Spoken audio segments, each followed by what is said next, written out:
මේ වීඩියෝ එක බලන ඔයාට මම 100% සහතික කරලා කියනවා බැලුවට පස්සේ ඉංග්‍රීසි බෑ කියලා හැංගිලා හිටිය ඔයා ඉගෙන ගන්න පෙළඹෙනවාමයි. මම මේ වීඩියෝ එකෙන් ඔයාලට ගේන්නේ සංවාද එක්ක කොහොමද ඉංග්‍රීසි කතා කරන්න ඉගෙන ගන්න කියලා. සංවාද අතරතුර ලස්සන වාක්‍ය රටා හැදෙන විදියත් මම ඔයාලට කියලා දෙනවා. රැඳිලා ඉන්න මගෙත් එක්ක මම ප්‍රියංකර චැට් බොක්ස් channel එකේ උමේෂ් ප්‍රියංකර. කන්නාඩි ඉස්සරහට ගිහින් කවුරුත්ම නැත්නම් ඉංග්‍රීසි ඔයා එක්කම කතා කරන්න පටන් ගන්න.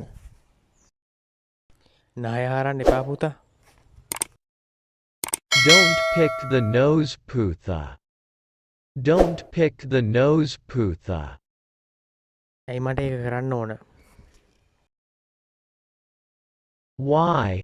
I want to do it. Why? I want to do it.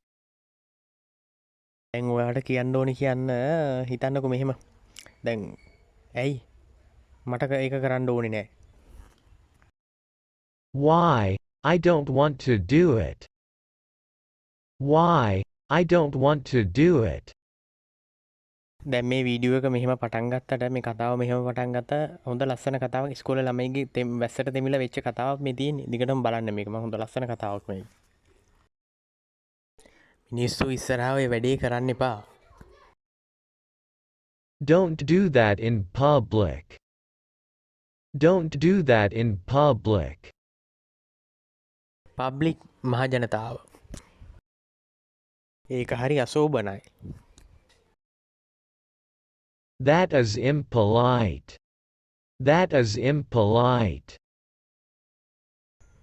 ඉම්පලයිට් කියලා කියන්නේ අශෝභන, අශිෂ්ට. පලයිට් කියලා කියන්නේ ආචාරශීලී. අනිත් අය ඔයාව අප්‍රිය කරයි. Others will hate you. Others will hate you. දැන් අර කලින් වාක්‍යය කියුණා නේද hate කියන වචනේ HATE.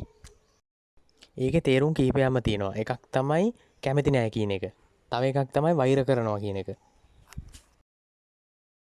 මේ දැන් මෙතන hate කියන එකේ තේරුම තමයි කැමති නෑ කියන එක. I hate ice cream.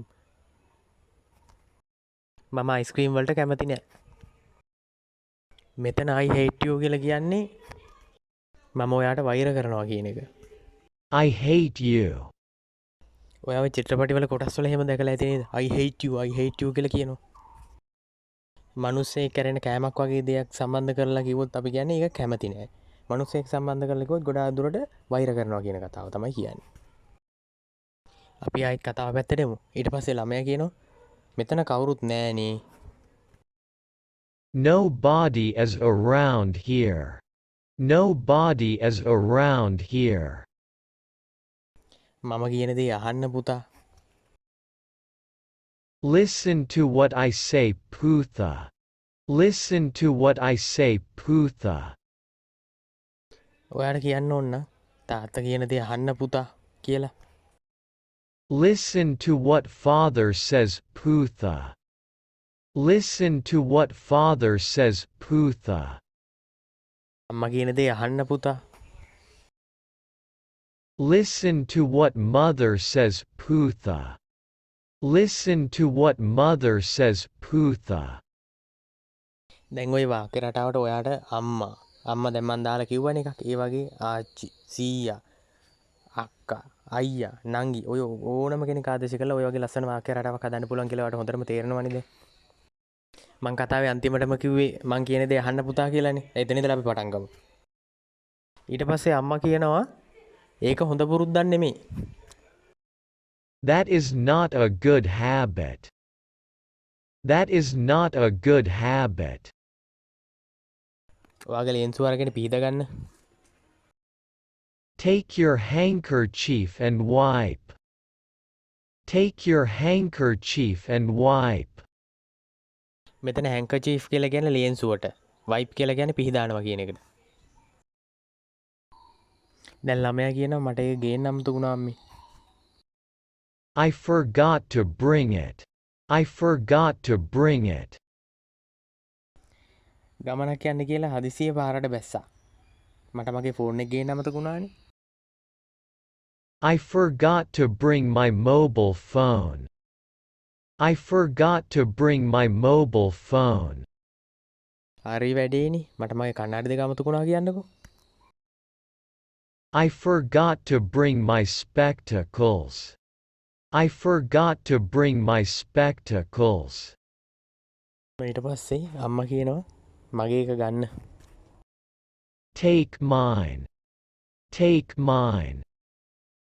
ඔයාගේ හොටු වෙනවා. ඔයා තෙමුණද? You are running nose. Did you get wet? You are running nose. Did you get wet? ඔව්. පෙරේදා cricket ගහනකොට. The day before yesterday when we played cricket. The day before yesterday when we played cricket. The day before yesterday කියලා කියන්නේ පෙරේදා. Day after tomorrow කියන්නේ අනිද්දාට. ඔයා තොප්පියක්වත් දාගත්තේ නැද්ද? Didn't you wear a cap at least? Didn't you wear a cap at least? මම cap එකක් දාගෙන හිටියේ. ඒත් අපි වැස්සෙත් එතබරි වුණා. I had worn a cap, but we were soaked in rain. I had worn a cap, but we were soaked in rain.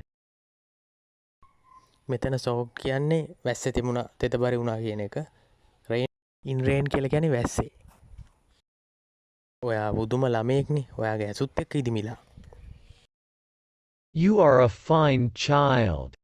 Your eyes are also swollen. You are a fine child. Your eyes are also swollen. Fine child කියලා කියන්නේ බුදුම ළමයෙක්. swollen කියලා කියන්නේ ඉදිමුණා. ඉදිමිලා. මට යාන්තමට ඔළුව කැක්කුමකුත් තියෙනවා. I have a slight headache too. I have a slight headache too. Slight යන්තම් headache හිසරදය. කයින් වාක්‍ය රටාව අඳුනගෙන අපි මේක කියලා බලමු. මට යාන්තමට වගේ බඩේ කැක්කුමකුත් තියෙනවා. I have a slight stomachache too. I have a slight stomachache too. ස්ටමක් එක කියලා කියන්නේ බඩේ කැක්කුමට. බෙලි කියලා කියනවා බඩට. හැබැයි බඩේ කැක්කුම කියන එකට කවදාවත් බෙලි එක කියලා එහෙම කියන්නේ නැහැ. ඒක වැරදි.